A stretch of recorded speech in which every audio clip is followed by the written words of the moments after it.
Hi, my name is David Hirsch, and it's my pleasure to welcome you to the 2020 Special Fathers Network Dad's Zoom Conference. Before we get started, I want to offer my sincere thanks to the Planning Committee, who has worked tirelessly to shift from doing an in-person event to a virtual event, and especially my good friend Gary Grube, aka Big Brother, for serving as host for today's event. Also, I'd like to ask for your patience. This is the first time we've attempted a Zoom conference, so please excuse any minor delays as we transition from presentation to presentation. I'd also like to thank our sponsors for helping underwrite today's event so we could make the program free to all concerned. They are Beyond Words Publishing, Dads Appreciating Down Syndrome, Fidelity Charitable, Rotary Club of Chicago, Rubin Law Offices, Special Olympics of Illinois, Total Link 2, UBS Financial Services, and Willow Creek Community Church. Many of you know this was originally scheduled to be an in-person conference. I'd like to introduce you to Paul Von Tobel, Special Needs Pastor at Willow Creek Church, and my good friend Skip Giannopoulos, who is podcast dad number 3, to make some brief remarks on behalf of Willow Creek Community Church. Paul and Skip, over to you. Why don't you lead us off, Paul? All right, well, good morning, everybody. As said, I'm Paul Von Tobel. I'm the pastor of the Disability Ministry at Willow Creek, and we were looking forward to hosting a conference at our campus, but I'm thankful we could all connect this way. It's going to be a great day together. David asked me to share a few connection opportunities that we're offering for our friends with special needs. And every weekend, we're posting a video one for our younger kids and one for our teens and adults with special needs. And that basically replicates our weekend services. So that includes therapy dogs, symbols, fun movement, modified teaching, all those kind of things. For our teens and adults, we're finding that they're craving connection during this time. So we're doing lots over Zoom to build that community. So we have lots of opportunities, going to concerts together, having a live service, Bible study, a couple times during the week, just checking in, one for teens, one for adults, just to see what they're up to, see how they're feeling. So these things are open to all, and maybe David can send out a link to get connected if you're interested. I could put my email in the chat too. If you have any questions, please send them our way. And I'll just add to that, as a dad of 2 kids with special needs, it's just been a great resource during this just crazy time of being cooped up in our homes. In fact, last night, Jessica was on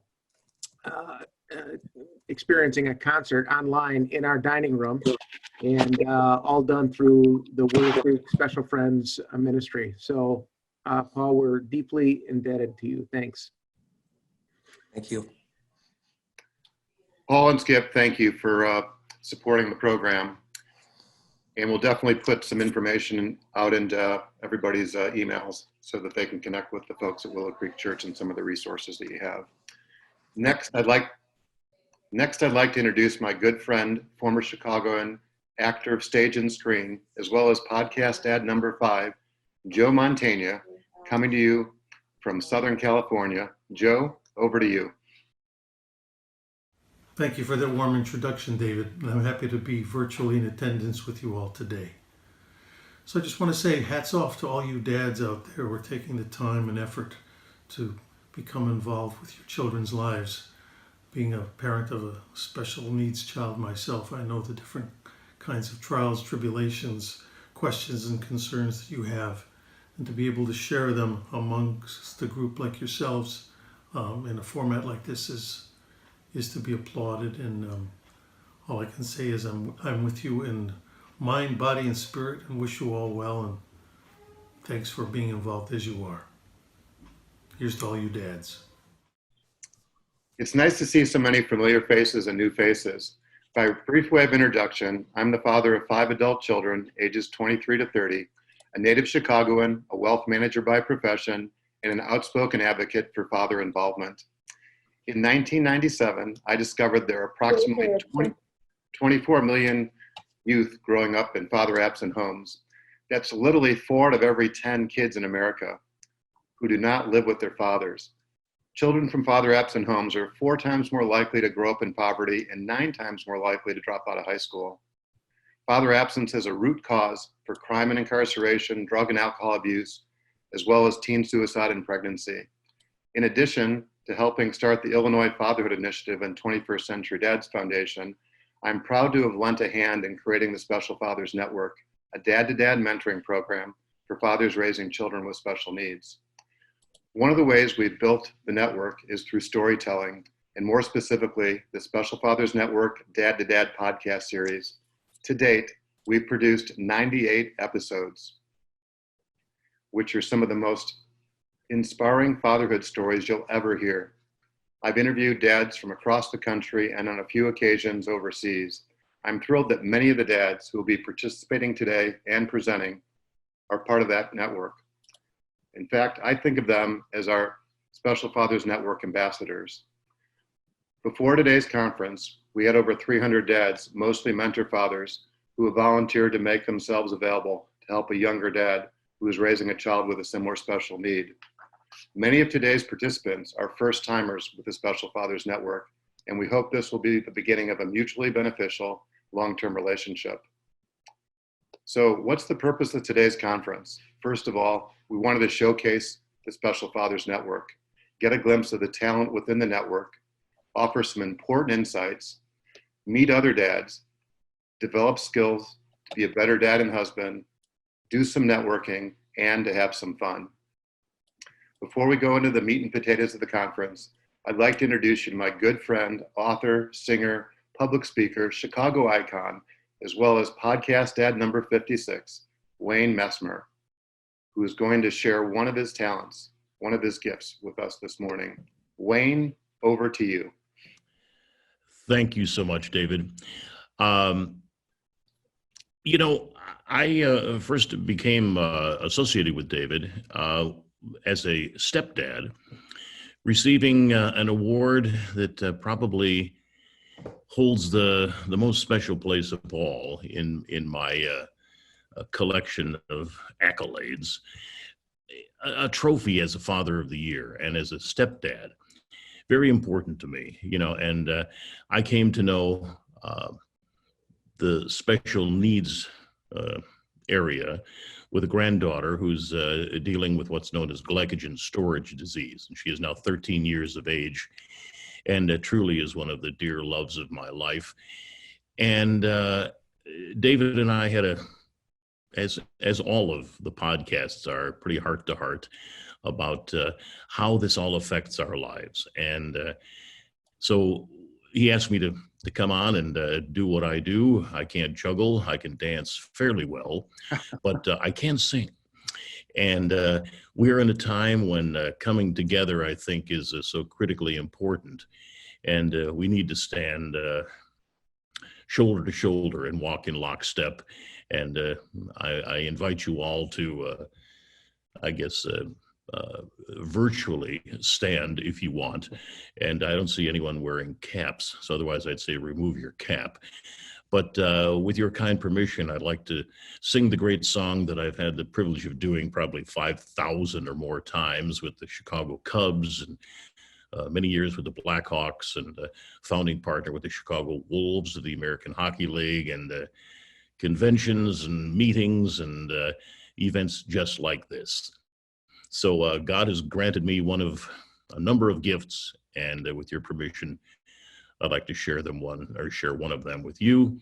So please join me with our national anthem. Oh, say, can you see by the dawn's early light what so proudly we hailed at the twilight's last gleaming, whose broad stripes and bright stars through the perilous fight o'er the ramparts we watched, were so gallantly streaming, and the rocket's red glare, the bombs bursting in air, gave proof through the night that our flag was still there. Oh, say does that star-spangled banner yet wave o'er the land of the free and the home of the brave.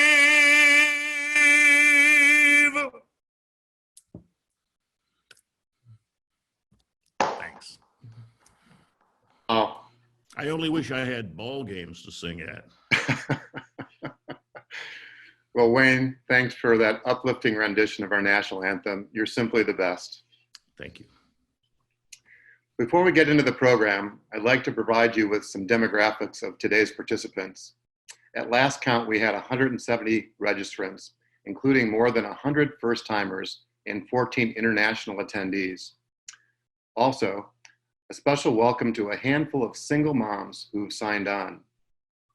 My mom was a single mom, so I have the utmost respect for you. Geographically, you come from 30 states and 6 countries. 141 of you reported that you're married, and curiously, 4 also reported that you're happily married. Between all of us, we are fathers to 440 children, including 193 kiddos with special needs. The average age of the kids with special needs is 16.2. As part of the registration, we asked you to identify your biggest challenges. 53 of you reported balance between family and work. 35 reported the health of my child or children. 14 reported individual education plans. In all the other categories, we had fewer than 10 responses. So let's go to our first presenter, Dr. Steve Grcevich from Chagrin Falls, Ohio, where he's a psychiatrist and founder of Key Ministry, a Christian-based organization that works with churches to help them become more welcoming and inclusive to families with disability. Steve will make a brief presentation and address the impact of COVID-19 on mental health. Afterwards, he will field questions, so if you have any questions, please submit them using the chat button toward the bottom of your Zoom screen. Steve, over to you. Well, David, thanks so much for welcoming me to join you this morning. It's very encouraging to see so many dads whose kids have disabilities gathered together today, because in the ministry that I'm involved in, I think that fathers are the most often overlooked group. And so what you're doing today, I think, is providing a tremendous service. I also hope that being from Cleveland, that this works out a little bit better for me than it did the last time somebody from Cleveland stepped up to the plate after Wayne sang the national anthem, because I believe things started spiraling downhill from us in Game 5 4 years ago. So, so again, I will try to do my best. But one of the things that became apparent when we started talking more about COVID-19 from my perspective is that there were going to be 2 epidemics. And that, there was all the talk of flattening the curve about people who were ending up in the hospital, particular people who needed intensive care. But there was going to be a second curve that needs to be flattened. And that was going to involve folks who are struggling with the mental health consequences of the social distancing and all of the other stuff that has taken place over the last couple of months. And I would think about this as being a perfect storm for a mental health crisis. When you think about basically 95% of kids in America having their entire normal routine disrupted, no school, no sports, no extracurricular activities, social isolation from their friends. I mean, most kids, haven't had a significant interaction, face to face with a kid from outside of their family in over 2 months at this point in time. You think about like all of the people who've lost their jobs, all of the guys whose businesses are struggling, that you have parents working from home. There are extraordinary stresses on folks. In the medical profession, I know that we have a lot of kids who are very anxious about the safety of their parents. And I mean, this has truly been a perfect storm. And so, next slide. I think there are going to be some slides, but we'll go ahead and plow through this. To give you a sense of like the scope of what we've seen so far, there was a study done in the end of March of kids who had mental health issues in Great Britain, and about a third of them had gotten markedly worse, and another 50% had some significant decline in terms of their overall mental health state since the beginning of the social isolation. There was a study that came out just a couple of days ago where they were looking at first through sixth graders in schools in China. You can click ahead a couple of slides, please. But they're looking at first through sixth graders in China. And after 33 days of social isolation, 23% of them met criteria for depression, and another 19% met criteria for an anxiety disorder. Like here in Cleveland, we just hit day 60 of kids being outside of school. So that, clearly this is something that our young people are at more risk of. Next slide.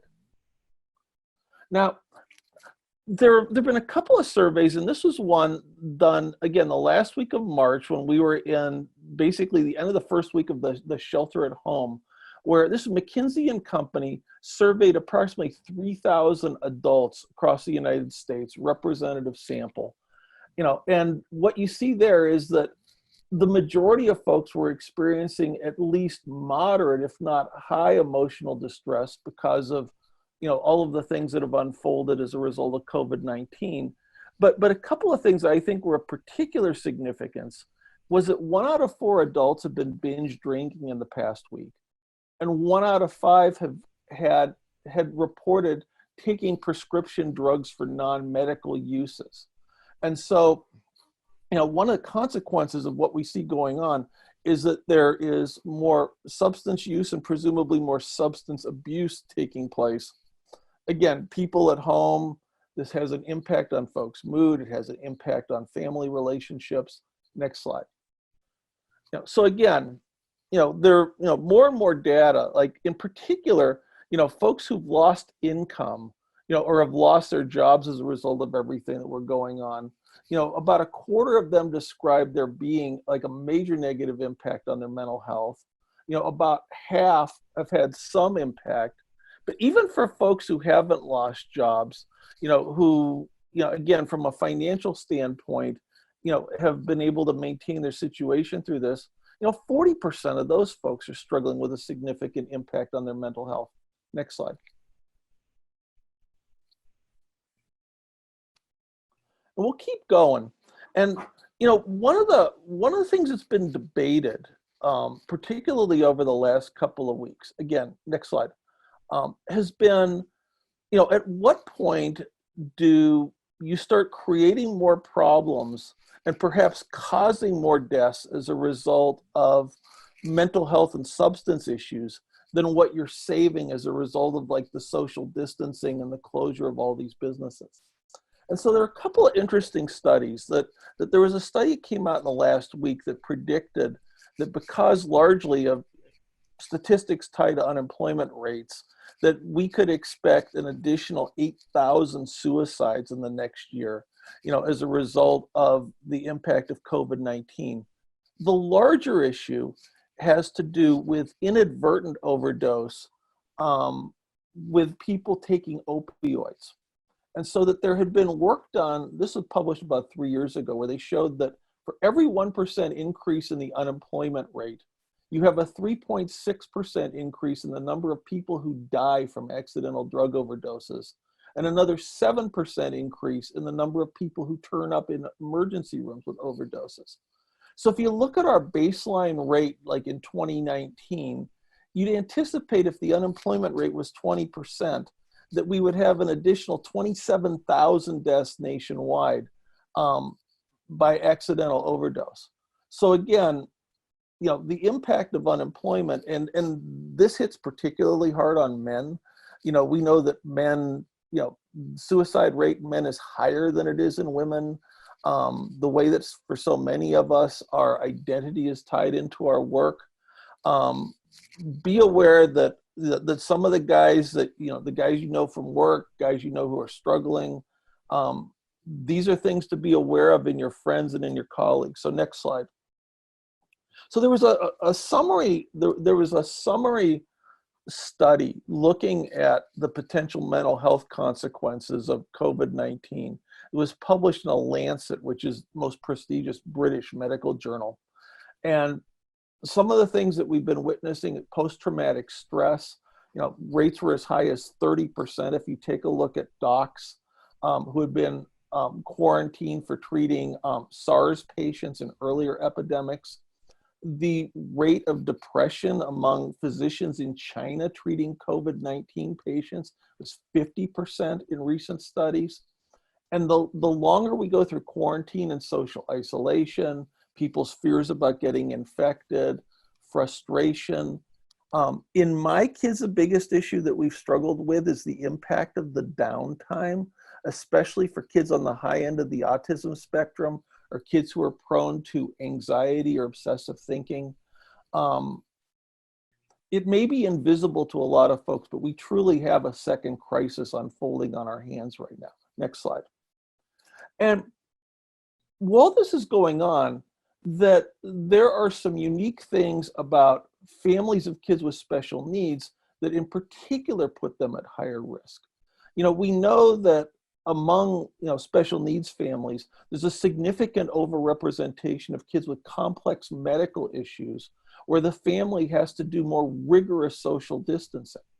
The special education services, the ABA for kids on the autism spectrum, the speech therapy, some of the in-home therapies for kids with severe emotional and behavioral problems have largely gone by the wayside, and the schools have struggled to a great degree to try to give any kind of service online comparable to what families were getting before in person. We also know what families have lost access to a lot of their private support services. Again, the people that they were working with, the behavior analysts and folks, other people who are coming, like speech therapists, other people who are coming to the house. And in fact, in many instances, mental health clinicians have become less available. So you have routines disrupted because dads are spending a lot more time at home than usual. And for families, again, with complex medical needs, there are caregivers where they get sick, a family member gets sick, their kids are home from school and they have to stay home to be able to care with them. And so getting the medical support into special needs homes has been particularly challenging during this time. Next slide. So what's a dad to do? And what are some of the things that you would want to think about? Because, look, we're guys, we do stuff. You give us a problem, we want to fix the problem. So here's some practical suggestions that I would share for supporting your child's mental health through all of this. One of the things that's very important is keeping kids on a routine. They need structure so that they need predictability. They need to be busy. Having stuff, getting up in the morning knowing these are the things that I am going to do today has been very helpful to our kids. The second piece is that a large part of how kids learn how to manage anxiety is by watching how their parents manage anxiety-provoking situations. So that one of the things that you want to do is that, with all the stuff going on, the news, the financial things, the changes in routine going on, you want to model for your child the response that you would desire from them as they get older in an anxiety-provoking situation. A third tip that I would share is that when you look at the research from disaster preparedness and when there have been natural disasters, the kids who were least likely to be traumatized were the ones where they had been actively involved with their family in some sort of disaster preparation. So that the best thing that you can do at this point to help your kids develop a sense of agency is to engage them in whatever preparations and whatever steps your family's needing to go through to cope with this, and to engage with them maybe in serving other people in your community. You want to make sure that they don't hear too much scary news. to do what you can to promote connectedness with their friends and with other family members through technology, which may involve teaching your parents, how to use things like Zoom. And the biggest take-home point, the biggest struggle I've seen so far is that for a lot of kids that we see, busy is clearly better. And so that if they're not going to be in school 7 hours a day, and if they're not at baseball practice for 2 or 3 hours a day, or at soccer practice, they need other things to occupy their mind during this time. Next slide. Now, I think that the most critical issue here is, how do dads, with everything that's going on in the economy, and being in a situation where you have a child with a disability or special need, what do you need to do to care for yourself? And so, think about when we were all flying around the country, and that they come in before the flight and they say, well, if there's an emergency, put your mask on before you put your child's on. And so that very much applies here, that you have a responsibility to take care of yourself so that you're able to take care of your family. I think it's really important, it's fabulous guys are doing this today, that you regularly connect with other men. And I know that one of the things that I've tried to do is I've gone through my contact list on the phone periodically, call guys who I know, maybe fairly alone, guys that I haven't talked to for a while, touch base with people from work. We talked about the importance of establishing a routine for your kids. It's really important for yourself too. Think about different things that you can use to take your mind off of some of the things that you're struggling with. It may be learning a new skill. It's important to try to continue to exercise during this period of time. But when you should think about, maybe the need to seek help, like reaching out to your primary care docs, who, by the way, have more time on their hands now than they've ever had in their lives, because of the decrease in the number of people who are seeking medical services. If you're having any thoughts about suicide, significant changes in sleeping, eating, energy, concentration, your sex drive, if you're losing the ability to experience pleasure, those are all common signs associated with depression. And if the anxiety that you're dealing with is getting to the point that it's impacting your ability to work and impacting your ability to carry out your family responsibilities, I would very much encourage you at that point to seek help. So with that said, I will go ahead and open it up for questions. If anybody would like to contact me directly afterward, steve@keyministry.org is probably the easiest way to reach me. So thank you. Well, Steve, thank you for that enlightening presentation. I'm going to call an audible just because of our schedule. And what I'd like to do is have Gary take all those that submitted questions by chat, and we'll put you in direct contact with the individuals who submitted those questions, so they'll get answers to their questions. I think that's for the greater good that we stay on schedule. But again, Steve, thanks for a very enlightening presentation. If it wasn't for COVID-19, we wouldn't be doing this today. So obviously there's a lot of pluses, but sadly, and the reality is, those were some staggering statistics that you shared about the incidence of accidental overdose and then admittances to emergency rooms based on the level of unemployment. So again, thank you very much. Thanks for having me. Next up, we'd like to go to Dr. Rita Eichenstein, who is a child psychologist in Los Angeles and author of the book, Not What I Expected, which incidentally is one of my favorite all-time books on parenting. Rita will make some brief remarks about expectations and the importance of helping your child reach their full potential. Afterwards, we're going to go into the breakout groups of 4 to 5 each, and you'll have a chance to meet some of the other dads and reflect on this issue about changing expectations. Rita, over to you. David, thank you so much for that warm introduction, and it is my pleasure to be part of this Special Fathers Network Dad Zoom conference. As a pediatric neuropsychologist, I provide parents with evaluations and testing for all types of developmental differences. As an author, I wrote the book, Not What I Expected, Help and Hope for Parents of Atypical Children. And I wrote this book for you, parents.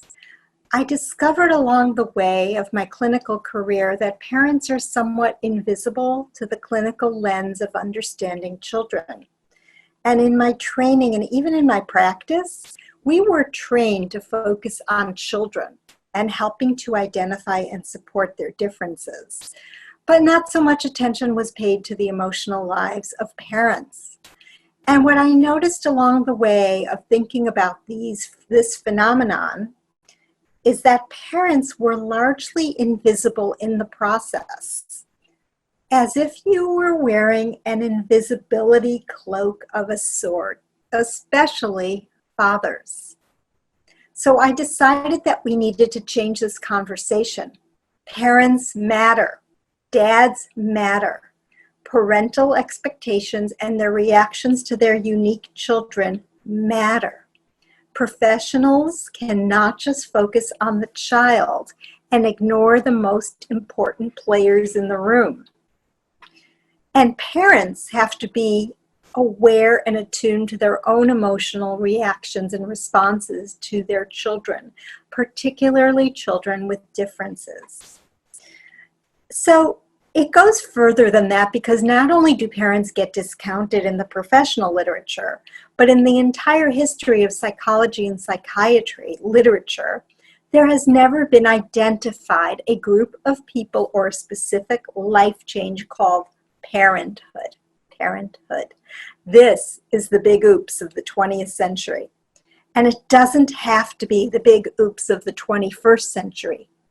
So I wrote my book describing the various feelings and reactions that parents might have as they discover that their child is not meeting typical expectations, flooded by feelings of denial, anger, depression, bargaining, and marital strife.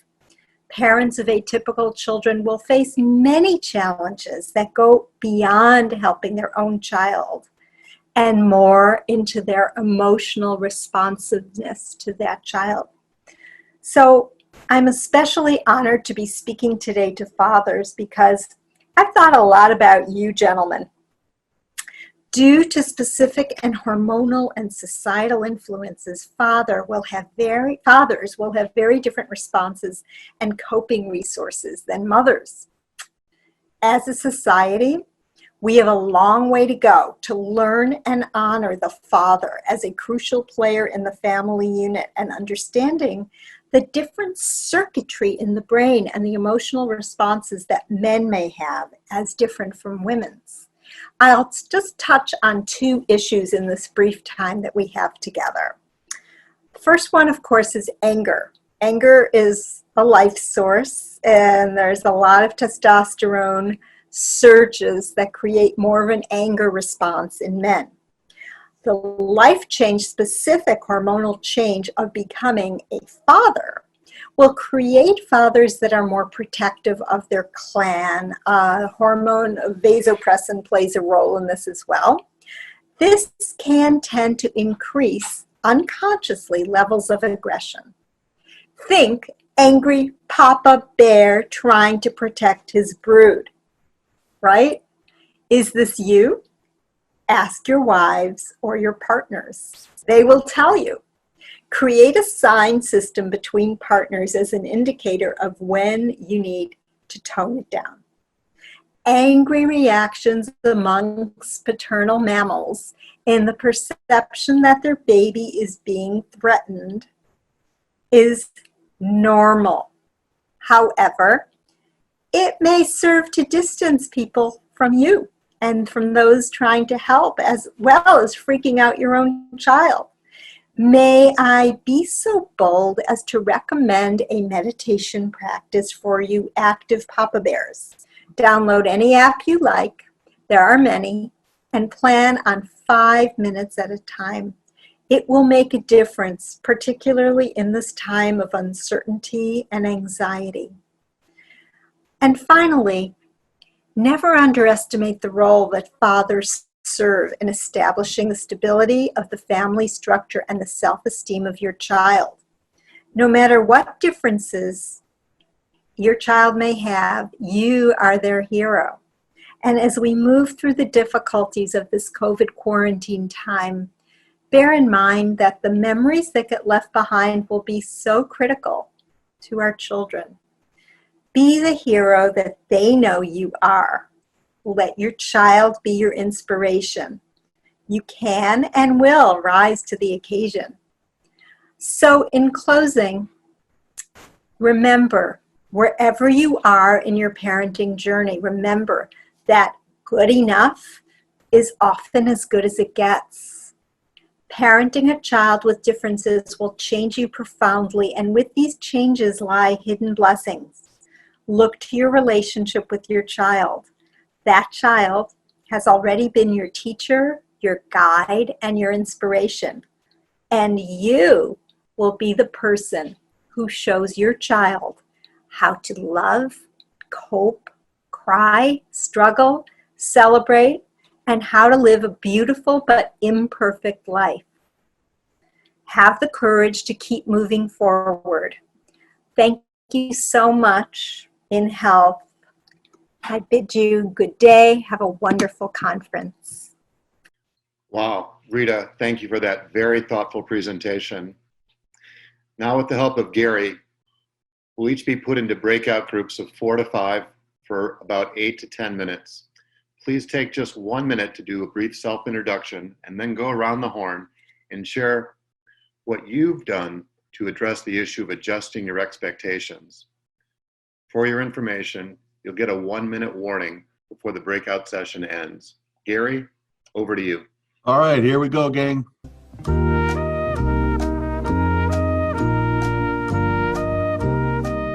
We're back. Outstanding. Well, through some minor technical difficulties, we had a very lively conversation in my breakout group. So thanks for persevering that. Next up, we're very fortunate to have 2 very talented dads who've dedicated a large portion of their professional lives to assisting families with disability. First up, you'll hear from Brian Rubin, who's an attorney specializing in estate planning. 100% of the firm's clients are touched by disability. Brian also is past president of the Special Needs Alliance, a national organization of estate planning attorneys dedicated to serving the special needs community. He's also podcast dad number 27.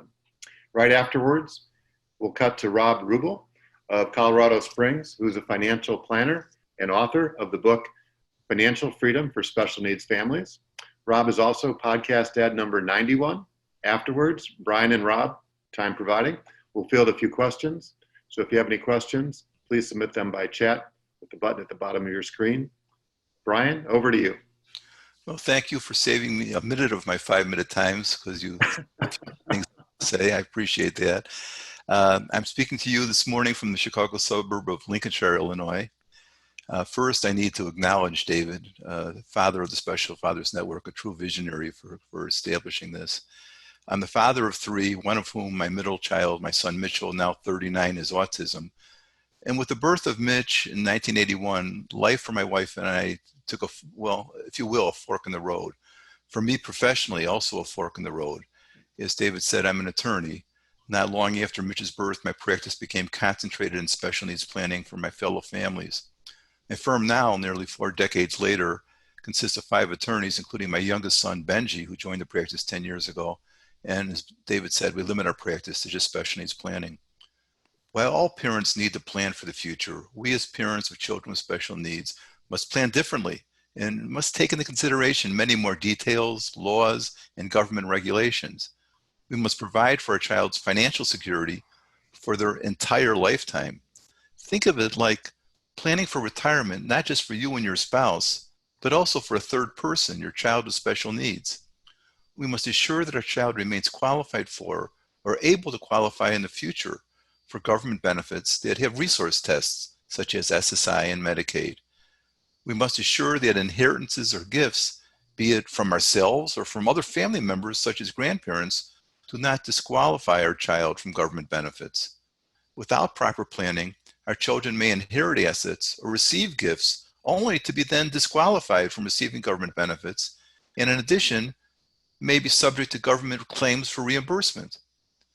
We often hear that families are advised, in order to protect their child's government benefits, to either disinherit the child, leaving the child dependent upon government benefits, regardless of how inadequate or insufficient they may be, or leave their child's inheritance to others under what we refer to as a moral obligation to use those funds to supplement our child's government benefits. That advice is bad advice for many reasons. We have no assurance that the funds will actually be used for a child's benefit. There is no legal obligation. The funds can be reached by the recipient's creditors.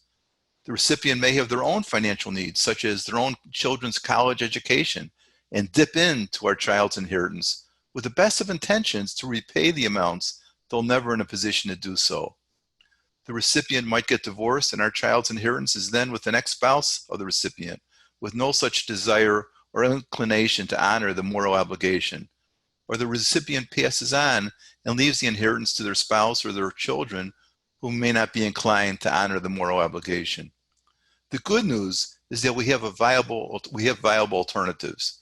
A special form of a trust, a third-party special needs trust, has become, since the early 1980s, the appropriate and preferred estate planning document for parents such as ourselves to receive gifts and inheritances from ourselves or others, fully protecting our child's benefits.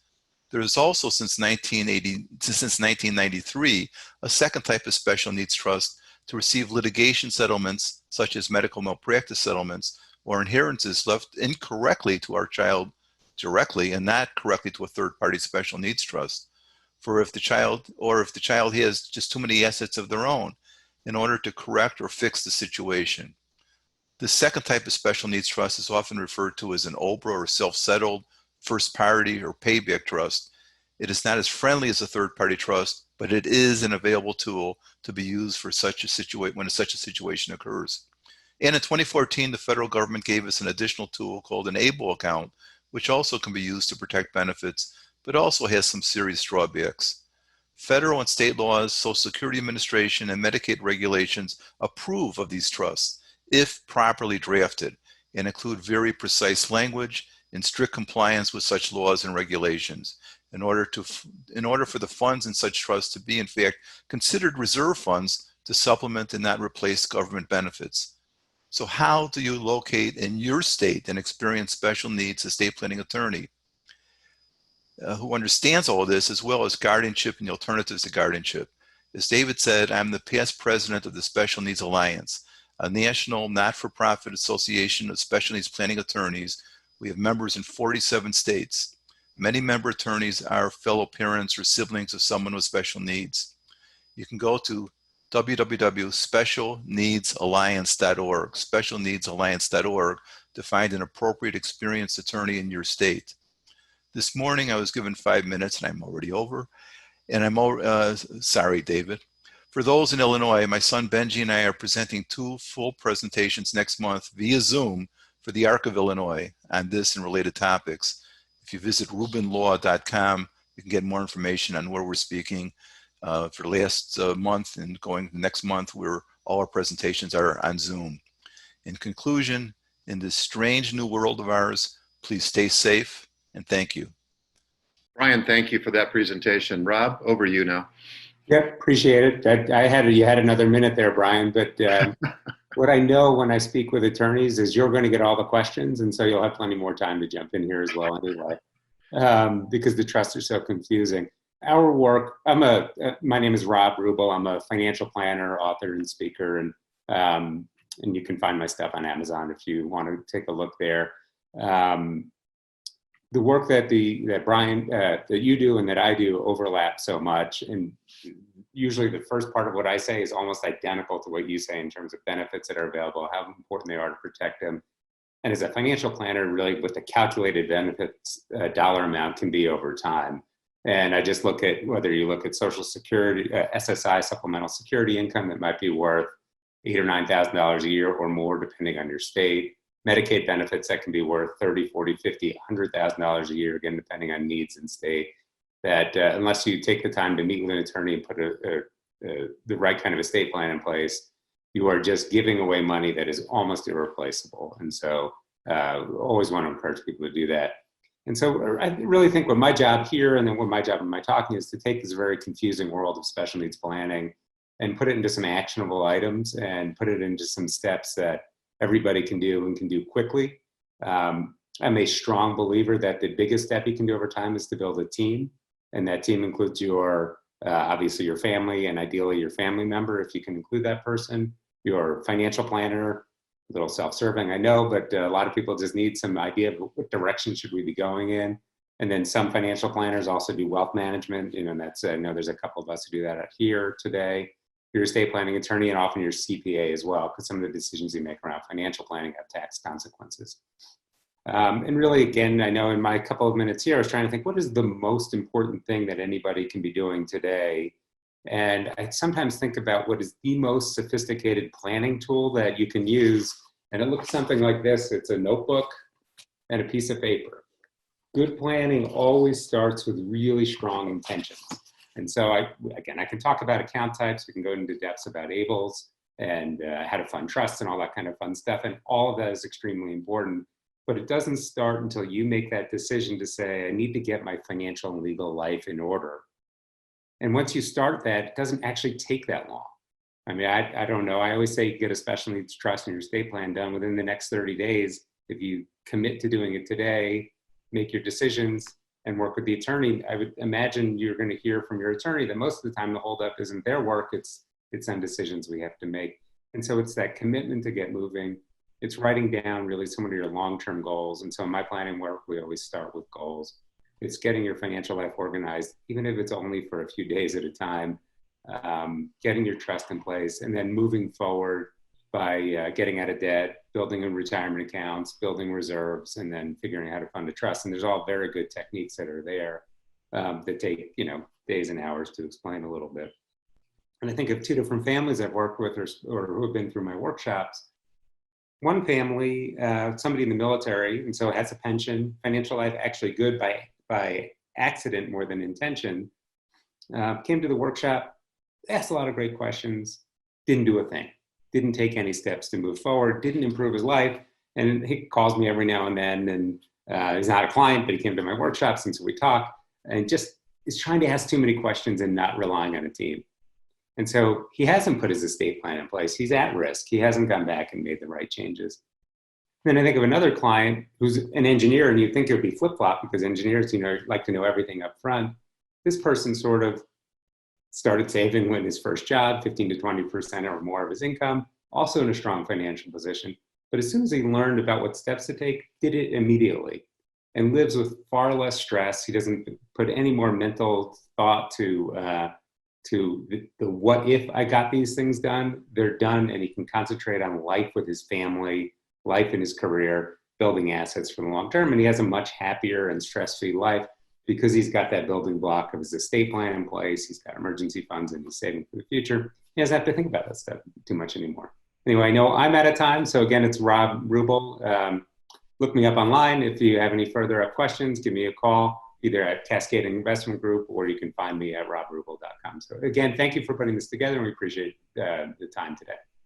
Thanks, Rob. Hey, thanks, Brian. So we don't have any questions specifically that came in on the chat, but we do have a lot of people that put up some links to activity that both of you guys have in terms of your websites and some upcoming presentations. So that's a very good outcome, and thanks, guys. David? Thank you. Brian and Rob, thanks again for those thoughtful presentations. Okay, shifting gears, we're going to tackle the important topics of respite in marriage. We're very fortunate to have three Special Fathers Network Mentor Fathers and podcast dads: Jon Ebersole, podcast dad number 46, Tony Oommen, podcast dad number 1, and Brian Page, podcast dad number 19. They'll each make some brief remarks, and then we'll go into the breakout sessions again. So Jon, over to you. Great. Good morning, folks. Today I'm going to suggest 3 simple actions that you can use to improve your relationship with your wife, your friend, or significant other, all in a few minutes. What qualifies me? 32 years of marriage, and my Peg and I still love each other, and we like each other most of the time. We have 3 children, twin girls that were born very prematurely, 25 weeks gestation. They both have cerebral palsy. One uses a wheelchair and lives with us full time. The other one works out at a ministry in Portland, Oregon. And we also have a son who's married and in grad school in Minneapolis. I want you to just take a minute and think about when you were dating. Or if you're not married, think of a significant other or a parent or a close friend. What is it that drew you to that person? You got it? my guess is that there were some negative things as well. You may not have seen them because your infatuation, your heart rate, your sweaty palms, your respiration rate clouded your judgment. Now think about the things that bug you now about that person. I'm guessing that with pretty high accuracy that one of those things that bugs you is related to an attribute that you really, that attracted them to your wife, to your friend. So now here's the 3 simple steps. So what do? You take it captive. I have learned that one of the biggest things for me has been the winning the battle in the mind. And if you are a Bible reader, you know in 2 Corinthians, the 10th chapter, there's a verse that says to take every thought captive, to rein it in, don't let it give it any play time, any screen time. And so you say, well, what am I going to think about? Well, make a list of one. You may only come up with one thing. Your marriage relationship or your relationship may be pretty desperate. But you're going to be able to come up with one thing that's positive. Maybe 3 things, maybe 5 things. For our 25th wedding anniversary, I came up with 25 positive attributes about my wife, printed them out, framed them for her, and she still has it beside her bed on her nightstand. So if you bombed at Mother's Day, or you have a upcoming birthday for your wife or your significant other, that might be something you can do to redeem yourself. So taking the negative thoughts captive, having a positive thought, and then the third thing is telling her what you appreciate. Telling that if you came up with one thing, tell her that it is that you appreciate about her, or maybe it's 1 thing, 3 things. I'm telling you, friends, if you do these 3 things successfully, and there's a difference in the amount of time on how long it takes to establish a new habit. 21 days, 60 days, 200 days. But if you do this for 20 or 30 days, I guarantee you that you're going to be thinking more positive about your wife or your friend, and that she is going to realize that she is more important to you. So win the battle in your mind. And if that's not an issue, then focus on the second and third steps. So if you're interested, I'm going to put my email in the chat. Be happy to connect with you. Back to you, David. John, thank you. Tony, you're up. Hey, thanks, David. Good morning, everyone. I'm Tony Oommen. It's great to be with this great group of men this morning, sharing some time talking about this important topic, supporting each other, with the challenges that many of us face with having kids with special needs. So I've been married to my wife, Bev, for 23 years. We have 2 kids. Our son, Ben, with special needs is 22. And we have a daughter, Grace, who just turned 20 yesterday. Ben was a typical kid up until he was 6 years old, and he had a viral infection that made its way into his central nervous system, did damage to his brain, and developed epilepsy out of that as well. So he's kind of developmentally kind of stuck at a 6-year-old level somewhat. So he's got some challenges. We didn't know right away that even though they had special needs. He was in the hospital, nearly died from the viral infection for 5 weeks, came home. Took us a couple of years actually to figure out that this was permanent damage. The doctors at the time didn't really tell us. And then we were dealing with this uncontrollable epilepsy that wasn't under control for about 10 years. So under a lot of stress, state of hypervigilance that we had around just waiting for that next seizure. I'm going to share with you just a couple of things to think about in building resiliency into your marriage, and the importance of recharging and getting some respite. And I'll come from the position of we didn't do it all right. So I just want to share just some simple things to think about with how to make sure that you build intentional resiliency into your marriage relationship, which is critical. The reality is, for us parents of kids with special needs, the rate of divorce is far greater than the rate of divorce in the general population. You really beat the odds if you stay married, and you almost have to be even more intentional about the average couple in order to make sure that you build that resiliency into your marriage. So I'm going to talk about just, first of all, the importance of being intentional. So having a plan doing periodic check-ins with your wife, checking in with each other. How are things going? How are you doing? And then I want to talk about, what things, a couple of steps you need to do to make sure that you're yourself, taking steps to recharge. You're taking steps to connect with your wife and build your relationship on a regular basis. And lastly, just to ask for help when you need it. So this is the great thing about the Special Fathers Network is building a community. Sometimes you need professional help as well, just to get some counseling. I know my wife and I over time have had a couple of times we needed to get an objective third party to help us to talk through things, to make sure that we stay, together and build our relationship. So first, self, you need to, sometimes it's challenging to find time when there's a lot of needs. You have to arrange for care just to get out yourself. And that might be as simple as taking a walk. I know we have people here of different faiths. For my wife and I, our faith was really important. So individually, just connecting with the God who loves us and getting time, spending time to recharge and get built up so we can give to the other person.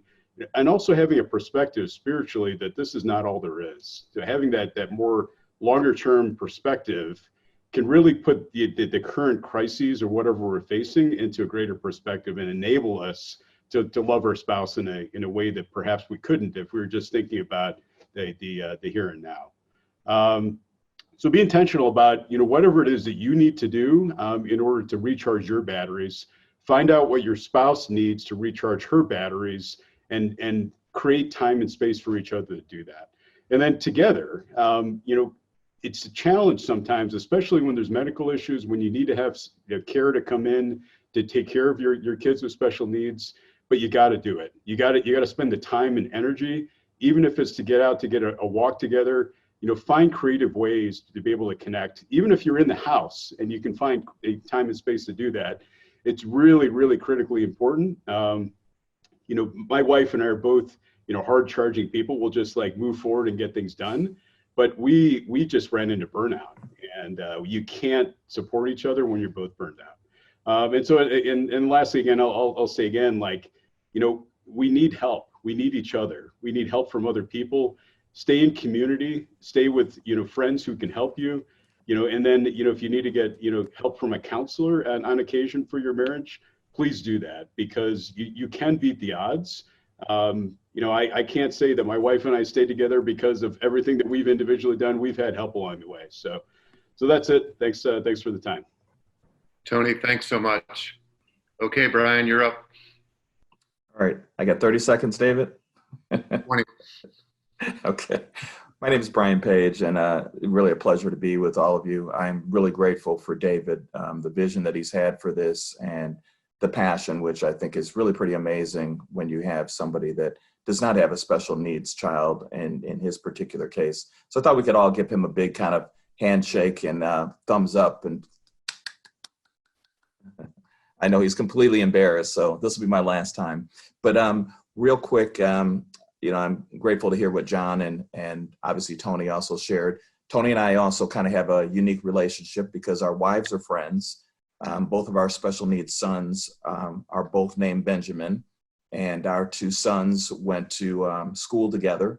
And then now, after finishing high school, went to a special needs college together. So that was kind of interesting. Natalie and I have been married for 33 years. We have 3 kids. So my oldest is married, lives in Dallas, Texas. And then I have a daughter who is a sophomore in college, and Benjamin is our son who's in the middle.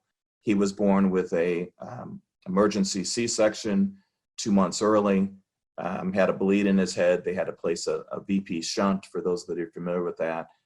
The doctors basically said he was not going to make it. Once they determined that he did survive, then it was a question of whether or not he was ever going to walk or talk or sit up or roll over. So really, he's kind of our miracle kid. To watch him go through a lot of different challenges over the years, Special Olympics, even getting to the point where he was able to do a lot of things a little more independently. He has still significant delays, but he's a pretty strong verbal communicator, which is where it's a help. I think to what Jon and both Tony shared from a respite and marriage standpoint, Natalie and I talk oftentimes a lot about when you have a special needs child, you really need a special marriage. I would concur with the other guys that it's not because we did anything so phenomenal. But I would really charge all of you, if you are married, if you're dating, that talk to other people, reach out, don't get isolated. That's one of the things that even in this COVID-19 environment, and that we heard from Stephen at the very beginning, is that it's easy just to go ahead and kind of shut down. Anxiety can take over. If you're like our family, you start thinking about what is the future going to look like for your special needs child. And oftentimes what happens is our marriages end up suffering. So for us, I remember the first time that some friends of ours, we were living in Atlanta at the time. I currently live in the suburbs of Chicago.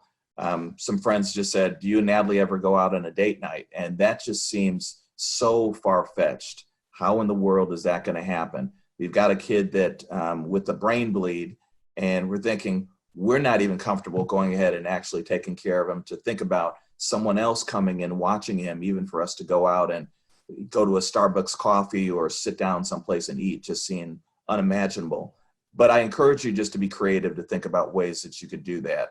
We had to force ourselves to go out at times, to Tony's point, to make sure we preserved our marriage, and say that we're going to go out and not talk about any of our kids. We're not going to talk about the things we're overwhelmed with Benjamin, and really try and reconnect with one another. So the date nights were really important. Sometimes it might be just simple as us going to the grocery store and having a neighbor just there, just to watch him for a few minutes, so we could just get a break. Most of you probably are similar to me, that when you have a wives, they're just wired for caregiving. And so if you're not careful, they will flame out quickly. And the last thing they're thinking about is being intimate, or trying to go ahead and even have in-depth conversations, because they're just toast. And so we really tried to work on, how do we build a support network around us? It's part of the reason that, I really just commend what David has done, is because I think as men, we have a typical mindset of what Brian Rubin talked about earlier, going into our caves, because Brian was saying he's in his man cave, but it kind of is a metaphor for so many of us. We go into our caves. You may be in your homes right now and just go off. There's no sports to watch and be sitting by yourselves, but we have to be intentional to really spend time. Wives need lots of talking. We usually don't. And so I try to spend time, and it's a challenge to ask my wife, how are you doing? And let her talk. And so if you can do that, and the other thing is, if you need counseling, if you need to reach out to somebody, just don't allow yourself to be by yourselves. Continue just to go ahead and express where you feel, how you're feeling, how you're doing, and then think about creative ways. We're having to do that on celebrating anniversaries, because what we try to do as a family, and I'll close with this, is that when you've got 2 other kids, and many of you that have special needs children have other children, is you have to think about ways that your special needs child is not the only focus. Because if you're not careful, then the special needs child gets all the attention, and then you have your other kids, in my case, 2 other kids, that can really feel kind of neglected and disappointed. So I hope that's an encouragement to you. If nothing else, my wife loves words of affirmation, so I try to speak her love language. If it's touch, try and find out what your wife's love language is, and then operate it on a regular basis. And I guarantee you, you'll score lots of points. My last thing is, my wife recently graduated with her doctorate, and that's what we did. A big virtual celebration, because she could not graduate in March, and she had no idea, and it was a big surprise. And so she got lots of words of affirmation. So I say that because that wasn't my intention, but it scored me major points. So I think I'll make it for 1 more year of marriage. David, yours. That was terrific, Brian. I'm hoping you can make it just 1 more year. Just 1 more. So Jon, Tony, and Brian, thanks for the authenticity and for sharing some meaningful insights. Now, with the help of Gary, we're going to go into our breakout groups for another 8 or 10 minutes.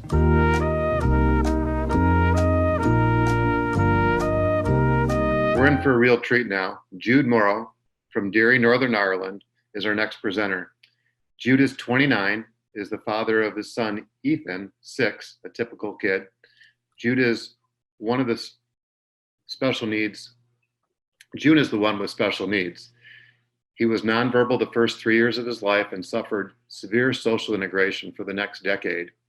He was diagnosed with Asperger's at 11. He's come a long way since then, and he's living testimony that having a disability doesn't necessarily limit your potential. The past year, Jude wrote a book entitled, "Why Does Daddy Always Look So Sad?" After his presentation, I hope that we'll have a few minutes for Q&A. Jude, thank you for joining us today from Derry, Northern Ireland. First of all, thank you, David, and thank you to everybody here who has taken the time out of their lovely day to come to this conference for the Special Fathers Network. And like all of you, I am a father, a hard-working father, so I can understand your position from a parental point of view quite a bit, although the chances are I can empathize much, much more with your children. And if you don't mind just giving me a little minute, I am going to do a little screen share. And as I say, it's not a Jude Morrow talk unless it's an absolute emotional roller coaster, so we'll put as many dips and peaks and valleys as we can in the next 10 minutes. So, first of all, I'm going to see if I can do a little screen share here with you, Gary.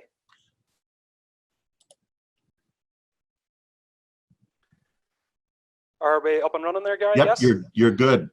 So first of all, you may all be wondering to yourselves, who is this lovely little boy? That is me, aged, I think, around 3. And at that stage, I had gone to a couple of playgroups because one in particular couldn't meet my needs. I found it very hard to mix with other children. I was very focused, regimented, set in my ways, and I suppose the staff and other children at my playgroup couldn't really understand me as much as maybe others could. And I went to a special, not a specific special needs playgroup, but more so a playgroup for mixed abilities whenever I was 4 years old. Although I did have what others would perceive to be a lot of limitations, I did have a reasonable level of cognitive function and understanding. So first of all, I thought I'd start everybody nice and easy with a nice cute baby picture before moving on to this. What this is, I had an assessment from a consultant psychologist whenever I was at this mixed abilities playgroup to assess my suitability for mainstream school. So here it is. I'm going to read it out if people can't see it. It says, this is a letter, this is a report from that day, which was actually on the 14th of May, 1995. So that's not long ago, that's 25 years ago. This little boy presents with aggressive features and difficulties with other children his age. Given the collateral history gained from the boy's mother, and by the way, in 1995, I didn't have a name, I was simply the boy, and my beautiful mother, Emer, and father, Tony, who are watching here today now, were the boy's mother and the boy's father. And her daily management struggles, it would indicate that some autistic retardation is evident. Imagine that, 1995, that kind of terminology was used even then. Despite this, the boy displays awareness of his surroundings, basic literacy and numeracy, typical of a child his age. There are some verbal sequencing issues that will hopefully resolve with support outside of a special education school. So it was decided that I would attend a mainstream school, and I had a classroom assistant with me from when I was 5 years old right the way up until I was 16. That's the compulsory schooling age here, which would be before what would be the American senior high term. So I had that support and guidance right the way through school. I didn't make an awful lot of friends. I was in trouble an awful lot. I think I did have progressive teachers, but a lot simply didn't understand me. And in many ways, I don't think I was taken seriously an awful lot of the time. But what I did then was I went to a group. It was a cross-community group. It wasn't an autism or autistic support group as such. Those things didn't really exist in Ireland in the early 2000s. So I went to a general group, and I loved it. I seemed to fit in very well. I was very good at securing funding applications for the group. I did join in on my own terms, and it was there I felt very, very comfortable. And at that time, my parents, my mother and father asked themselves a lot of questions like, how's Jude going to manage in secondary school? How's Jude going to manage being a grown man? And these are questions that a lot of you may ask yourselves. And I did come to 17 years of age, and it was time to decide what life would be like beyond being at school. And given that I had so many social difficulties prior to going to university, I decided to pick probably the most suited career to me, and that I decided to become a social worker. It's the job that I do now. I've been doing it for the last 8 years, and I graduated on the 12th of July 2012. So at that stage, I thought, okay, I have my own space, I have my own house, I have my own car. And in my mind at that time, being autistic was something that I had left behind. It was something that only affected little people, and I had grown up, grown a beard, and moved on past it. But in November 2012, I got the bombshell that everyone here has got, and that I was going to be a dad. So, and along with the initial shock with the way that my wonderful autistic brain is wired, I need to know everything in advance. I needed to know every single stage of the journey, start, middle, and end, how things would be when my son was eventually born.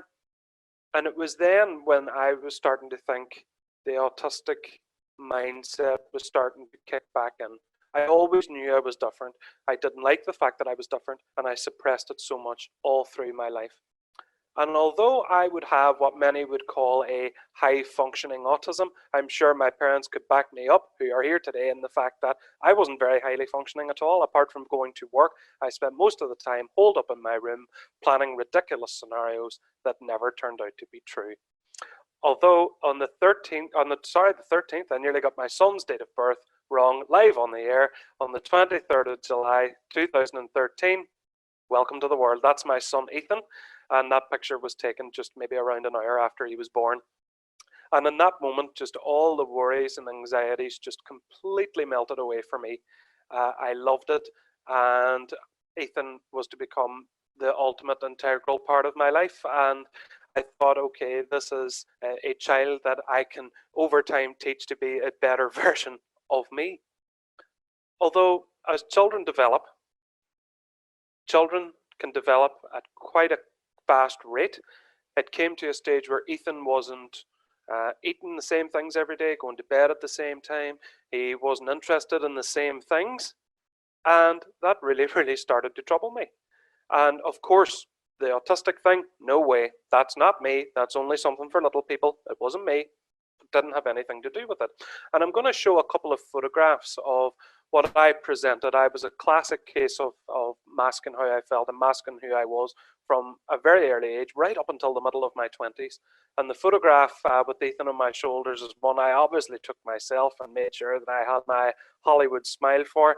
And the one on the right was taken by my mother, I think, when we were out for a walk one day. And it just sort of shows a little picture of the anguish that I went through. Such was my struggle that I was so concerned at Ethan's rapid development rate and my need for routine. Ethan asked what I hope will one day become one of the most iconic questions in all of literature, that Ethan asked to my mother, which was this, which was, why does Daddy always look so sad? And I would love to say immediately, like any inspirational speaker, that that was the instant moment that it hit me and that I needed to change. Let me say that it wasn't. And I knew at that stage, over time, that I needed to go on a journey to accept and love myself for being autistic. It wasn't an easy journey to go on, and I've chronicled it all in my book, Why Does Daddy Always Look So Sad?, which was published by Beyond Words in North America on the 7th of April, and in the UK just this week, with a foreword even from none other than Bernie Siegel. So that is my journey, and it's a journey that I'm very much still on. I came to one realization. I've even spent the first part of this presentation talking about how many difficulties that I had overcome. My mindset and thinking had to change, in that throughout my life, it was just one victory after another. I got through my first school, I got through secondary school, I got through third level education, bought a house, car, job, a girlfriend, a beautiful son, and everything in between. And it's something now that I look back on with pride. I mean, the main theme of my book is that I had a lot of scars from childhood, from feeling different and self-loathing, that deeply affected me into adulthood. And with this book, I want to share my gift with everybody I can, and that autistic people can grow to live happy and successful lives And in that way, I want to also extend a gift to all of you listening here and now, and that on the 21stCenturyDads.org website and my publisher's website, beyondword.com, the book is available at 20% off for the participants of this conference with the code SFN2020, capital letters. So first of all, that is my book, that is my love, my life, my soul on paper. And again, I just want to thank everybody for coming to listen to me, and please reach out to me on www.judemorrow.com. I love hearing people's stories as much as telling my own, and join my Facebook community at Jude Morrow Author. I know we are a little bit pushed for time, but please ask any questions that you can, that you feel you want to. I respond to absolutely all of them, and from the bottom of my heart, thank you so much for having me today, and I wish you all the best health, care and love on all your parenting journeys as well. Thank you. Jude, thank you for that fantastic presentation. I'm so proud of you.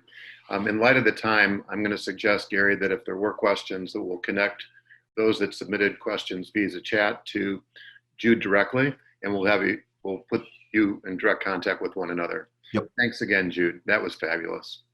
Thank you, David. It's time to turn to what I might think of as our power panel, gingerly. Each one of these dads deserves to have an entire program of his own. Our objective here is just to showcase some of the horsepower underneath the hood of the Special Fathers Network. First up, you'll hear from Mark Cronin from Long Island, New York, who, with his son Jon, created Jon's Crazy Socks, a small online business that did $3.5 million selling socks last year and employs a couple dozen adults with disability. After Mark, you'll hear from John Crowley of Princeton, New Jersey, who's the CEO of Amicus Therapeutics, a publicly traded biotech and gene therapy company. Most amazing, he and his wife, Eileen, have 3 kids with special needs. Through grit, determination, and some luck, Jon found a cure for Pompe disease and was able to save the lives of 2 of his children. Some of you know that Harrison Ford made and starred in the movie Extraordinary Measures, which was based on the book The Cure that chronicles the Crowley family story. And if the internet holds up, after Jon, you'll hear from Randy Lewis, former executive vice president at Walgreens, who led Walgreens' effort to transform the corporate landscape for hiring people with all types of disability. A dozen years ago, under Randy's leadership, Walgreens built a state-of-the-art distribution center in Anderson, South Carolina, where 200 of the 600 employees hired were persons with various disabilities. Now Randy dedicates his life to advocating for employment for all people with disability. So, Mark Cronin, the stage is yours. Okay. Well, thank you. I'm so grateful to be part of this group, particularly this panel. It's you're one of the reasons, one of my fellow panelists is one of the reasons why we shop at Genevieve's, because they hire people with different abilities. First, just a note on this network of fathers. There's an old internet mantra: all of us are smarter than any one of us, and that goes both for kind of intellectual smarts, but the smarts of our hearts. If we get to share things, share experiences, we're better off. And I know we really have benefited from what other parents have shared with my wife and myself. Our situation, I've got 3 sons. Jon is my youngest son. He's 24 and has Down syndrome. So from the outside, you might think Down syndrome is the presenting condition. Down syndrome is nothing. My middle son and my wife both suffer from a pretty significant form of depression and anxiety. Now that's difficult. But I can speak as a father. Some of what we did in raising Jon was to treat him the way we treated his older brothers. It was all about promoting independence, promoting and pushing him to go where he could go, and doing it together as a family. I think many of you have heard the saying that God only gives to those who can handle a burden. Or we had well-meaning people telling us when John was born, well, God gave you a child with Down syndrome because he knew you could handle it. I don't mean to insult anyone's faith, but hogwash. We weren't special, but being with John has made me a better man, made my wife a better woman, and has helped our sons grow into the young men that they are. We're the ones that benefit. And one of the things that John does that he's very good at, he's a natural entrepreneur because he sees a challenge, sees a problem, not as a limitation, not as a hurdle, but as an opportunity. So I'm looking at the faces here. Many of you, your children may have grown or they're still reaching that point. A little more than 3 years ago, John entered his last year of high school. He was going to turn 21 and therefore go over the 21-year-old cliff. He was concerned, like everybody else, what am I going to do when I'm done with school? And he went out looking to see what's out there, and we with him. And he looked at different programs and different jobs, even some educational opportunities. And he came and said, I don't want to do any of this. I don't see something for me. For John, that became an opening, and he came to me and said, Dad, I want to go into business with you. And he is the one who suggested that we sell crazy socks. He had worn crazy socks his whole life.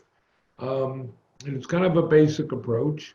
If there's something you love, there are chances that other people will love it too. So we opened in December of 2016. And we've been incredibly fortunate to grow this business. It's a social enterprise. So we have both a social mission and a business mission. And they feed off of each other. We have a very simple mission. We're spreading happiness, but we're doing that by showing what people with differing abilities can do. That starts by hiring people with differing abilities, but doing more than that, it's showing the world what's possible. We make videos all the time. I like to say, no broccoli, nothing your mother is going to say, sit here, eat this is good for you. It's got to be entertaining, and it's got to show people as they are. We do a lot of things just to try to get the word out and show. We welcome businesses into us. We want them to copy what we do. We're not hiding it. And we want people to see that hiring people with different abilities is not altruism. It's good business. And now, every turn you're gonna get some logs rolled at your feet, if you will, and you got to keep dancing and moving forward. Who's planning on a virus hitting the way it did? But I'll give you an example of how that creates new opportunities. So we normally give tours of our warehouse, and we welcome in high schools and social service agencies. We'll do 4 to 6 tours a week. We can't do those now. So what do? We set up online tours. What does that enable? Well, the other day we had classes from Michigan, Indiana, Georgia, and Illinois. We've had visitors come from Australia and Scotland. So what looked like a problem turns into an opportunity to reach more people. And John is the one that drives what we do. So I want to share, we've set up this enterprise, and what are some of the possibilities? Hey, we've had videos that have been seen over 7 million times. John, who had intestinal bypass surgery when he was 3 days old, open heart surgery before he was 3 months old, has now grown up to go on speaking tours around Canada, the US, and Mexico, to testify twice before Congress, to speak at the United Nations, and to start a business which has now shipped well more than 250,000 orders and earned more than $10 million and given away almost $350,000 to people. These are possibilities in our children. No guarantees, but these are possibilities in our children if we look and see what they can do and not what they can't do. So, sharing a little bit of our experience and sharing what life is like with my son, John. Mark, thank you for a fabulous presentation. Very inspiring. Glad you could be with us today. Jon, are you with us? I am, David. How are you? Excellent. Great. Thanks for having me, and thanks for all the dads for being a part of this. I appreciate your introduction. I think as dads, there is a special sort of kinship, maybe a fraternity. We are certainly kindred spirits in raising our families. They say we tend to suffer our way to wisdom in life, and I think that's certainly been true for me over the last 20 plus years now. David had mentioned my wife Eileen and I have 3 children. We have an older son, John, who's now 25, who lives with Asperger's or high functioning autism. And then our Megan and Patrick, Megan now 23, Patrick 22, living with a severe form of muscular dystrophy known as Pompe disease. Again, if you'll indulge me just a couple of minutes, there are 4 lessons I'd like to share with you as I've suffered my way to a small amount of wisdom through this journey in life. One is to try to give our kids as normal a life as possible. 2 is that we need to understand our children will never have better advocates than us. And in time, we need to teach them, and if that's not possible, to teach others who love them to be advocates as well. 3 is, as dads, I will tell you, never feel sorry for yourself, and it's easy. And 4 is to always appreciate the importance of time, because really time is all we have. And I thought what I'd do is just share 2 short vignettes about how I learned these lessons. So if I could take you back to 2002, it was a really tough time in our lives. It was about 4 years after Megan and Patrick's diagnosis. Megan was about 6 years old. And like most 6 years old, in August, you prepare for kindergarten. We were told about 2 weeks before that it was getting pretty advanced in their disease, that Megan wouldn't live another year without a treatment. And we were desperately trying to find this treatment. And I had started a biotech company, and again, all kinds of challenges in doing that. So my mind was wrapped around, how do I get a cure or a treatment to save her life? My wife Eileen's was wrapped around, how do we give the kids as normal a life as possible? And normal meant going to kindergarten. So we debated it, and I finally said, all right, I'll listen. And we had the principal and the school advisors in, wonderful people. Megan was in a wheelchair on a ventilator with 24/7 nursing. Pompe disease never affects the mind, but she was physically incredibly disabled. And they thought about it, and they came back to us a day or 2 later, and they said, our school is just not equipped for somebody with such extraordinary physical needs. And I accepted that, and to her credit, my wife did not. And she said, Megan may have a very short time on this earth, and we were going to give her as normal a life as possible. And that meant sending her to kindergarten. So we pushed back, and the school ultimately relented, and Megan went through school that year. Thankfully, in the middle of that year, in January, Megan began to receive the first of what would become an every other week lifelong enzyme therapy that saved her life. So by the second half of kindergarten, she was getting incredibly stronger, which as a family was a blessing and a miracle in its own right. And we went to the kindergarten graduation, and for the dads who've been there for the kids, they're kind of cute, and they wear the little cap and gown, and we get a little diploma, and it's a special moment for any mom or dad.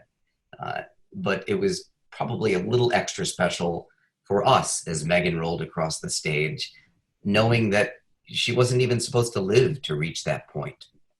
The day was made a little extra special, I think, when all the other parents stood up and gave Megan a standing ovation as she rolled across that stage. And then the principal came up to me and he said, John, you were right. This was where Megan needed to be. And I reminded him it wasn't me who had the idea. It was really my wife, Eileen. And he said, Jon, I want to share with you. He said, back in August, I was really reluctant. I had you guys come in and talk to parents just to be transparent about Megan and her disease. And they, he said, I got a lot of letters, emails, phone calls after that.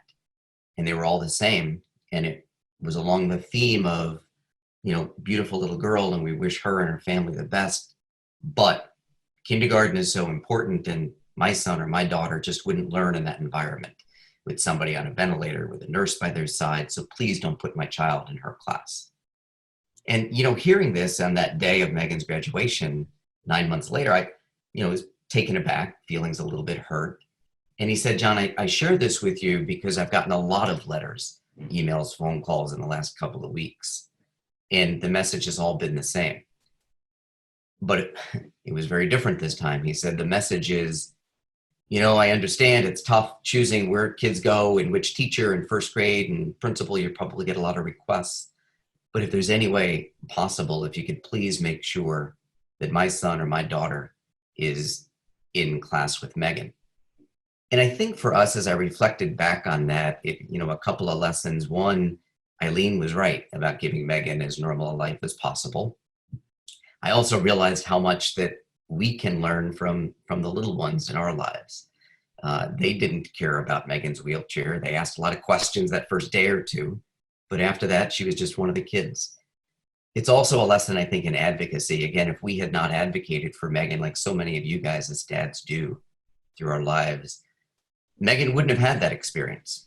And, we've now, with the kids being adults, we're blessed. Megan was not only able to go through kindergarten, she was able to go through middle school and high school in Princeton, New Jersey, where we live in the public schools, and graduate from Notre Dame in South Bend just last year.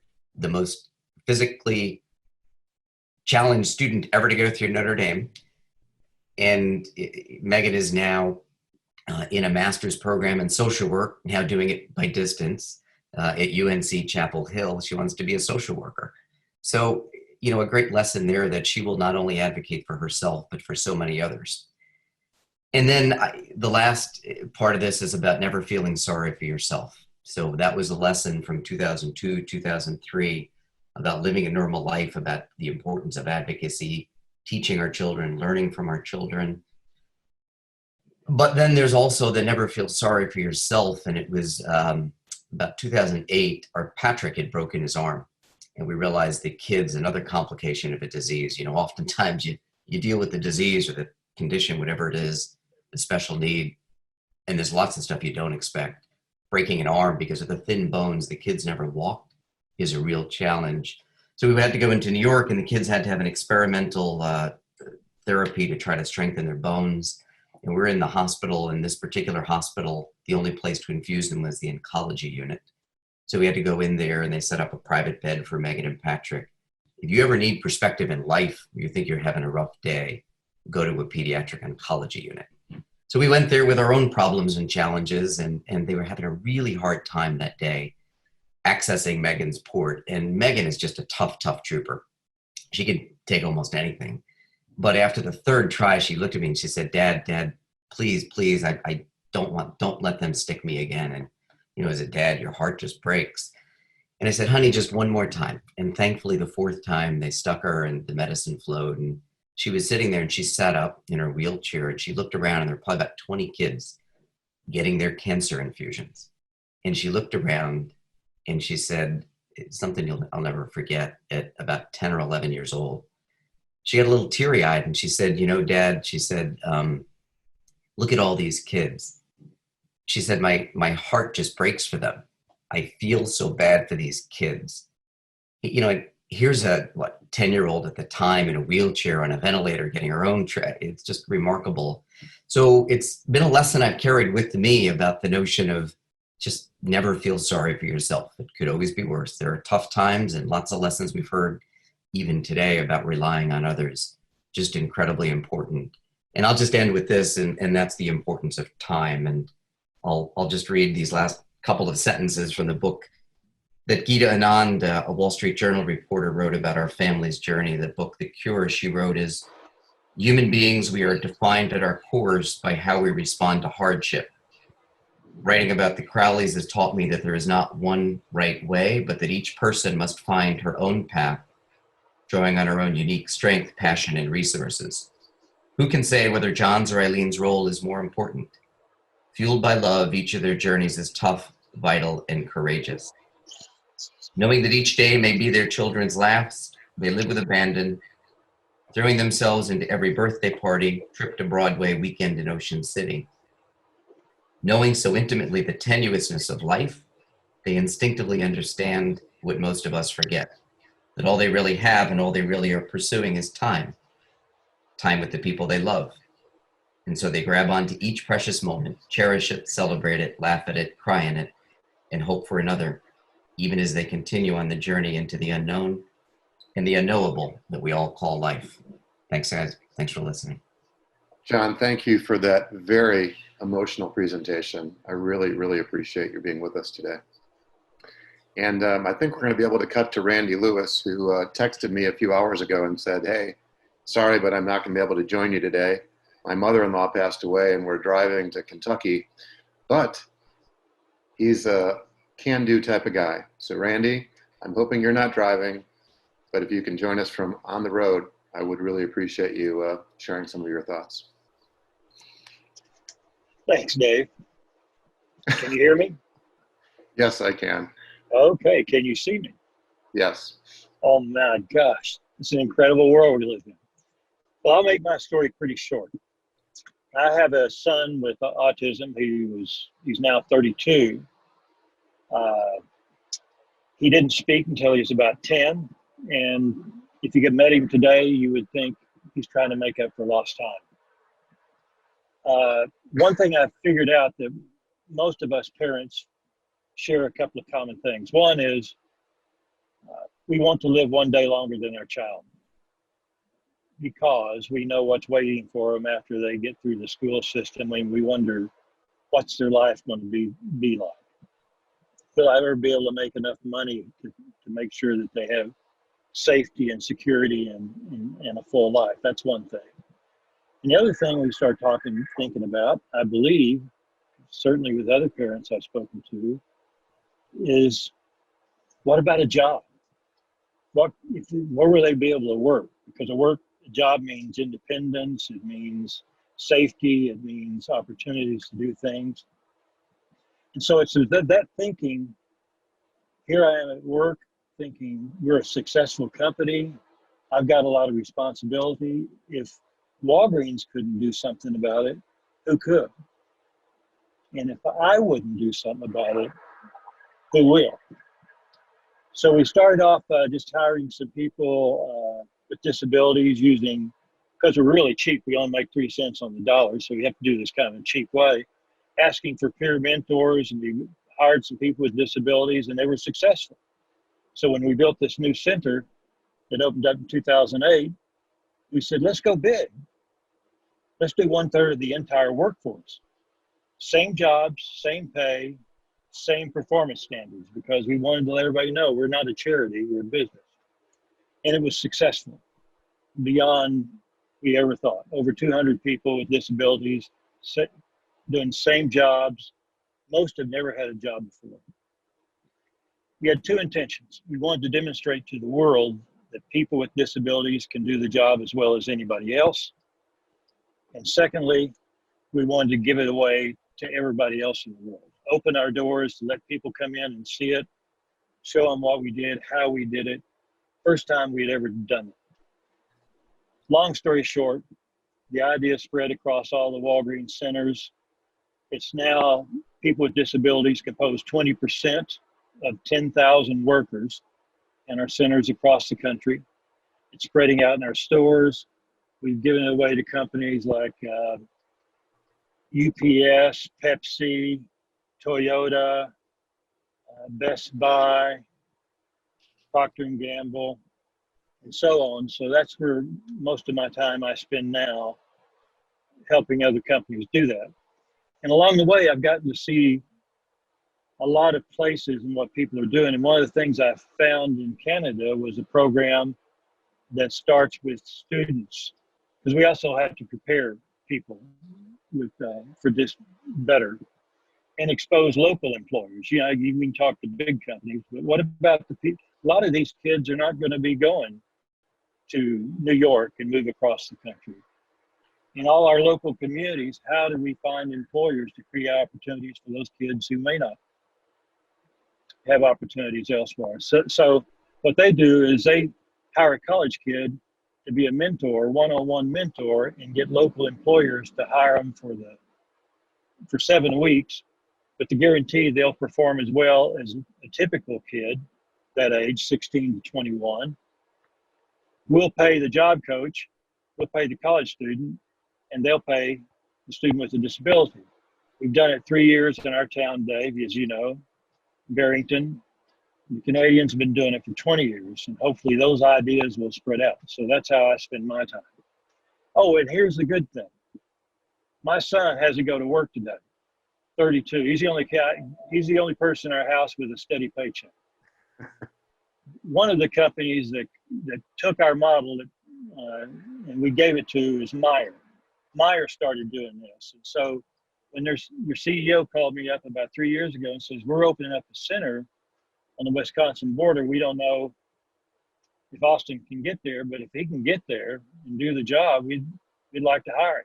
So he drives an hour each way to work and brings home the bacon, so to speak. And that's my story. Randy, thank you for making the extra effort. I really appreciate it. Our sincere condolences to Kay and your family on the loss of your father-in-law. Thank you. Thanks, guys. My only regret is that we couldn't budget additional time to go more in depth with each of your stories. Okay, now for something completely different. You know that raising kids, and especially kiddos with special needs, requires a huge commitment of time and resources. There are sleepless nights, and in some cases, an unbearable level of chronic stress, sometimes accompanied by depression. As many of you know, it helps to be lighthearted. Our next and last presentation is by Jarell Roach, who is the father of 4, including 2 young kids with autism. Jarell is an 18-year veteran of the Air Force Guard in Bellevue, Nebraska, and has served 2 combat tours. Jarell is also area director for Youth for Christ. He works in schools and prisons. When he's not serving our country or saving souls, Jarell is a stand-up comic.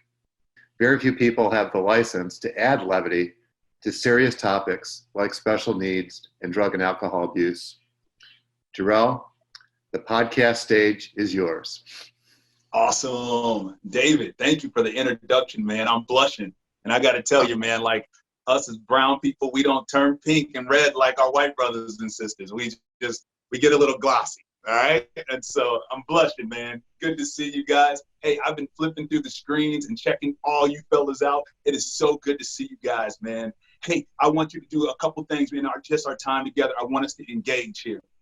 All right. So the first thing I want you to do, or I want to encourage you to do, it's not mandatory. I want to have you turn on your screens if you're able to. Turn on your screens if you're able to. And as you're doing that, I also want you to pull up your chat queue. Your chat queue. We're going to be answering a few questions and just engage. And I want us to pay attention to that and have a little fun here before we close out. David, man, you are absolutely incredible. Thank you so much for your service to our country. Man, I love it. I absolutely love it. And so I got in a little trouble in traffic because my man started singing the national anthem, and I'm patriotic. So the cars behind me were really mad when I stopped in the middle of the interstate and got out in my car in the middle of traffic and took off my hat and sung the national anthem. But you know what? That's another story. All right. And so if you are in your chat, I'm going to go to mine as well. And I want you to answer a few questions with me. And then I'm going to talk a little bit about why special needs funny. The first question I want you to answer, yes, go Air Force, my man Vince. I want you to answer this. Would you rather eat a hamburger or a slice of pizza? Are you a hamburger guy or girl, or are you a pizza guy or girl? Answer that in the chat real quick.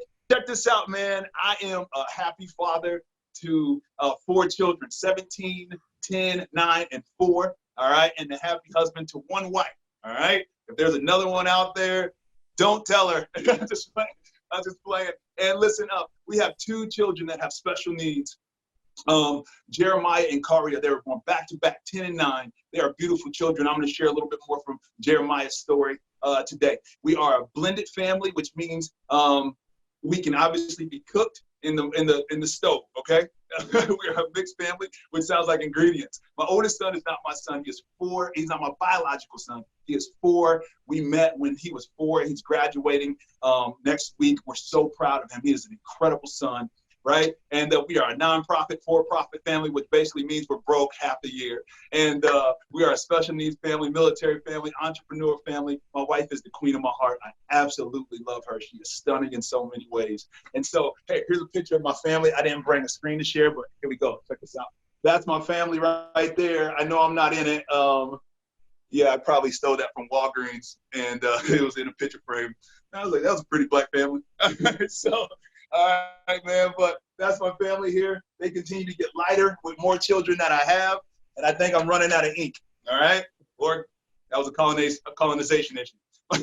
My son Jeremiah, I'm potty training the kid, right? And he has autism. He's not so focused on the potty training process as he is the water coming out of daddy. And I'm like, don't you touch that water? I've been drinking coffee all morning. That will probably burn your fingers off, kid.